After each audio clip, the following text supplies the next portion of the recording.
Alright, hey, what's up guys, it's Crypto Clutch here. So just want to do a quick little update video.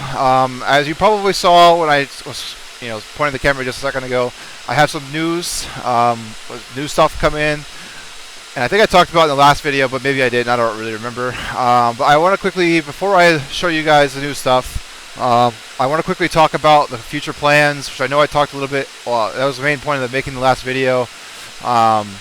So unless the market goes up to like, Bitcoin's at least 60K, maybe even more, I don't think I'm going to be able to stay in the warehouse. That's just, sadly it's true. And, if Ethereum does go proof of stake sometime this summer or even this year, that's really going to screw me over for staying in the warehouse. Because honestly, a lot of my profits are coming from Ethereum right now. And that's really the only reason why I can stay here.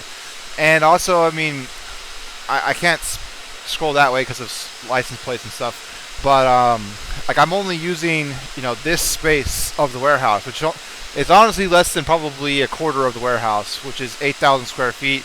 So really I could probably fit all of this in like 2,000 square feet. So my current plan is to build at least one more shed on my grandparents' property where my first shed is, and either make that a bigger shed so I can fit more of these GPUs in there, or make that one the same size as the other and just do all the ASICs in there, and then build a third shed for the GPUs. Now, it could be troublesome because honestly I should probably build the shed for the GPUs first, considering I know I can get one shed done before my lease is up, because I haven't told them yet, but basically June 1st is going to be the last day in here. So I got to get everything out of here before June 1st, and I want as much stuff to be powered on before I'm gone, like move it already out and have it running before June 1st if possible.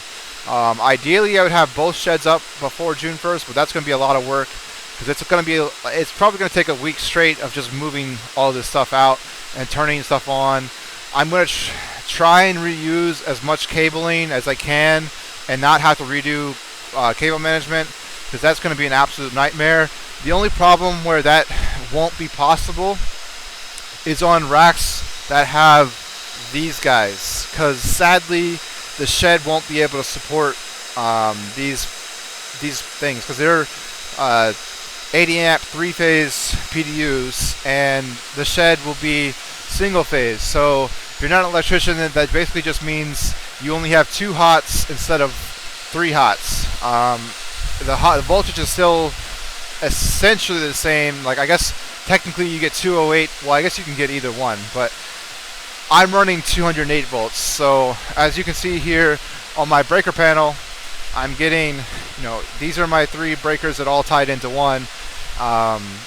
And it goes through this massive cable which goes over to my PDUs. I know it's a bit of a mess over here, but so basically, like, those 2 racks and then these racks over here, as well as this rack, will all have to be redone on cable management, which kind of sucks. It's either we do that or I move this whole rack to storage and leave it alone, but I don't know. The racks aren't insanely expensive. They're like maybe $200, but it's a lot of work to do that, and I don't know if it's really worth the time to save on cable management. It takes hours to do cable management, but it's like something you only have to do, once and then it's done. But let's get to the good part of this video. So I got my 10 Octominers in. Obviously this is only 9, but I ordered these about 40 days ago. I did sea shipping because I wasn't going to pay an extra $1,000 just to get them here in like 2 weeks less time. It might have been worth it because I had several 30 series cards that weren't running, as well as some 580s that weren't running for about, I don't know, a week or so. It probably would have paid for the shipping, but at the time I didn't really have the money to spend the extra $1,000. So either way, I have the cases here now.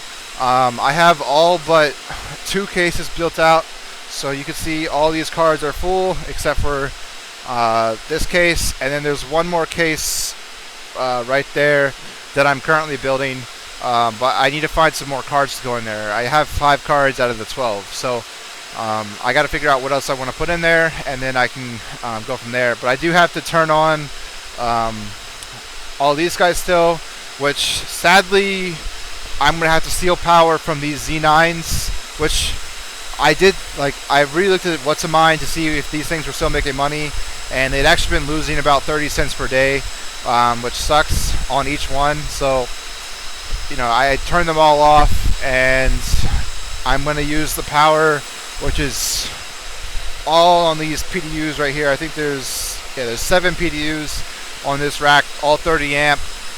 So there might be enough power over there for all of those, but I might have to steal from this row as well, because all of this right here I also have to turn off because they're all Z9s. I'm hoping, you know, before too long, you know, they'll be profitable again, and I can just, you know, get those back online. But it's, you know, not looking too great with Bitcoin's price going down today, that back below 40K. But I just wanted to quickly record this video, kind of update you guys and let you know what was going on here. In case you do order these Octominers, I'll quickly show you what comes with it. So in this box you'll get one of these. It's like the little straps that goes on top, but I only use that if I have 12 of the same cards. Like if I had 12 of this card right here, then you can put it on top, and it basically just helps support a GPU to make it stay down without putting too much, like all the strain on this. But it's fine either way. It comes with the bundle of 12 cables. Now do know, if you do get 3090s, you can specially request bigger gauge cables, because you really need 16 oval gauge cables to do 3090s safely, especially if you're going to go over 300 watts. I think if you 300 watts you're pushing in cables, then it might over time burn the cable up or the connector, but you know, that's up to you. The other thing is, all of these cables only come with 2 outputs. So if you have a GPU like this one where it has 3, you have to have a splitter, and it doesn't come with any splitters. So just know that in advance. Also know that the new power supplies that they come with, or at least mine came with, I assume all of them come with them now, are these Dell 1400 watt 200 to 277 volts. So if I knew that these were 277 volt, that would be like insanely good for my setup, because I have 277 coming into the warehouse, and it would save me a step down transformer. But obviously that would only be if I only had these Octominers and was going to use enough power to justify, you know, putting in a panel that has high voltage like that. But they're really good quality power supplies. But the difference is they have a 277 volt plug. So parallel miner, and I even might start selling. Might start selling some of these cables. But you need, well, it comes with this. It, you know, breaks it out to 3 from one C19 to C20 cable. So if you have a PDU that's capable of doing, you know, C20s to C19s, which is like what this is right here, these style, or even my trip lights, which are over there, but I don't think I need to show you what that looks like.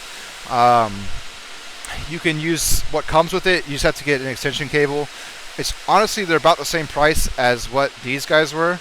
But Parallel Miner has these for about $11, and it turns that LS26 adapter into a C13 to C14 cable. So basically I'm just going to plug in 3 C13s to these that I'm going to get either from my splitter cable that turned a C19 into 3, or I'm going to, you know, use my C14 to C13 all the way over. I'm not entirely sure yet. I still got to figure out where I'm going to power them from, as I said. The other thing is I got to fill up, all these cases that are around. Like this one's already got cards in it, but I haven't moved it to a home yet. But I'll work on that shortly. I still have a bunch of 4 gig cards to put into these empty cases that I took offline with the better cards, because they should be cooler in the Octominers, and it should just be overall better. And I should have 10 more A9s coming back to me from Kaboom Racks, where I bought all the 100 A9s from. I had it was basically 11 that didn't work. So they should be shipping me back some new ones. Well, not new, used ones, I guess, but new to me. So that'll be coming soon as well, which will help a little bit on my profits, but not a whole lot, because they're down to only making like 50 cents to like $1 a day. I don't even know. It's not much, but I guess every little bit helps right now when you're trying to scrape by. But yeah, I hope you guys enjoyed this video. If you did, leave a like, and tell me what you guys have been working on during the downtime. Have you been cleaning your rigs? Have you been trying to look for new coins that have potential for the next bull run? I know the Ukraine thing is going on right now, which sucks. But yeah, Scripted Clutch signing off.